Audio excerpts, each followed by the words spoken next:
कुछ वक्त पहले अमेरिका ने ये दावा किया था कि भारतीय नागरिक निखिल गुप्ता ने न्यूयॉर्क में पन्नू की हत्या के लिए एक शख्स को करीब 83 लाख रुपए की सुपारी दी थी।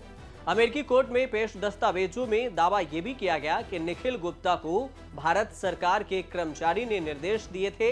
ब्रिटिश अखबार फाइनेंशियल टाइम्स को दिए एक एक्सक्लूसिव इंटरव्यू में प्रधानमंत्री नरेंद्र मोदी ने संविधान बदलने, TV channels, social media, Canada Bharat के बीच रिश्ता विवाद और इसके अलावा इजराइल हमास के बीच में जारी जंग, इन तमाम मुद्दों को लेकर अपनी बात रखी है। उन्होंने इस तमाम मुद्दों पर बात किया है।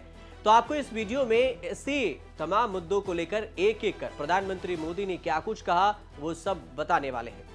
अमेरिकी आरोप पर अगर पहले बात कर लें कि अमेरिका ने जो भारत पर आरोप लगाया उसके बारे में क्या कुछ बात सामने आई। अमेरिकी आरोपों पर गौर करने की बात कहने के बाद पीएम मोदी ने भारत विरोधी गतिविधियों के लिए अमेरिकी जमीन के इस्तेमाल पर चिंता जाहिर की है। विदेशों में स्थिति कुछ चरमपंथी समूहों की गतिविधियों पर गहरे चिंता भी व्यक्त किया है। प्रधानमंत्री मोदी ने कहा है इस विवाद को लेकर कि अगर कोई हमें जानकारी देता है तो हम निश्चित रूप से उस पर गौर करेंगे। अगर हमारे किसी नागरिक ने कुछ भी अच्छा या बुरा किया है तो हम उस पर गौर करने के लिए तैयार हैं। हमारी प्रतिबद्धता कानून के शासन के प्रति है। अभिव्यक्ति की स्वतंत्रता की आड़ में ये तत्व डराने, धमकाने और हिंसा भड़काने में लगे हुए हैं। इस रिश्ते को मजबूत करने के लिए दोनों तरफ से व्यापक समर्थन है, जो एक परिपक्व और स्थिर साझेदारी का स्पष्ट संकेत देता है। मुझे नहीं लगता कि कुछ घटनाओं को दोनों देशों के राजनयिक संबंधों से जोड़ना उचित है। आपको बता दें कि यह बयान इसलिए दिया गया, प्रधानमंत्री मोदी से यह सवाल भी इसलिए पूछा गया क्योंकि अमेरिकी के जो न्याय विभाग है उसने कहा था कि 52 साल का एक भारतीय नागरिक निखिल गुप्ता, जो भारत सरकार का कर्मचारी भी है, उसने न्यूयॉर्क शहर के निवासी के हत्या की साजिश रची थी।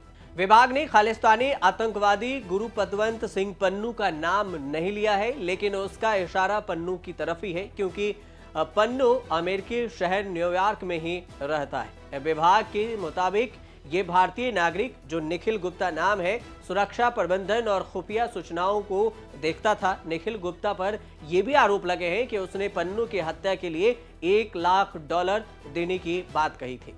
प्रधानमंत्री मोदी से संविधान बदलने और मुस्लिम अल्पसंख्यकों पर भी सवाल पूछा गया। जब उनसे सवाल पूछा गया कि तो उन्होंने संविधान बदलने की बातों को खंडन किया, कहा ऐसी कोई भी बात नहीं है और ना ही होने वाली है।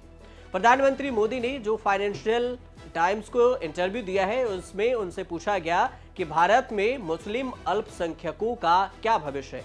प्रधानमंत्री मोदी ने इसके बजाय कि वो इस पर सीधे जवाब देते, उन्होंने पारसियों का जिक्र किया। उन्होंने कहा, अपने जवाब में प्रधानमंत्री मोदी ने कहा कि हमारा देश उन्नति के शिखर पर है। भारत में रहने वाला एक धर्म समुदाय सूक्ष्म अल्पसंख्यक है। दुनिया में कहीं भी उत्पीड़न का सामना करने के बावजूद उन्हें भारत में एक सुरक्षित ठिकाना मिला है। वे खुशी से और समृद्ध होकर रह रहे हैं। देश के लगभग 200 मिलियन 2 करोड़ मुसलमानों का कोई सीधा संदर्भ नहीं है। इससे पता चलता है कि भारतीय समाज में किसी भी धार्मिक अल्पसंख्यक के प्रति भेदभाव की कोई भी भावना नहीं है। ये मुस्लिम अल्पसंख्यक पर सवाल पूछे जाने के बाद प्रधानमंत्री मोदी का बयान है। इंटरव्यू में जब उनसे पूछा गया कि आप अपने आलोचकों के बारे में क्या कहते हैं, तो वो मुस्कुराते हुए इसका जवाब दिए। अपने आलोचकों पर मोदी सरकार की कथित कार्रवाई के बारे में जब पूछा गया तो उन्होंने साफ शब्दों में सीधे कहा कि हमारे देश में जो आजादी है इसी से पूरा इकोसिस्टम है और हर रोज संपादकीय, टीवी चैनल, वीडियो या फिर सोशल मीडिया के जरिए हम पर आरोप लगातार लगता रहता है, लेकिन ये उनका अधिकार है, लेकिन दूसरों को भी तथ्यों के साथ जवाब देने का हक है। हमारे आलोचकों के पास अपनी राय है और उन्हें व्यक्त करने की स्वतंत्रता भी है, वे इसके हकदार हैं। हालांकि ऐसे आरोपों के साथ एक बुनियादी मुद्दा है जो अक्सर आलोचना के रूप में सामने आते रहते हैं।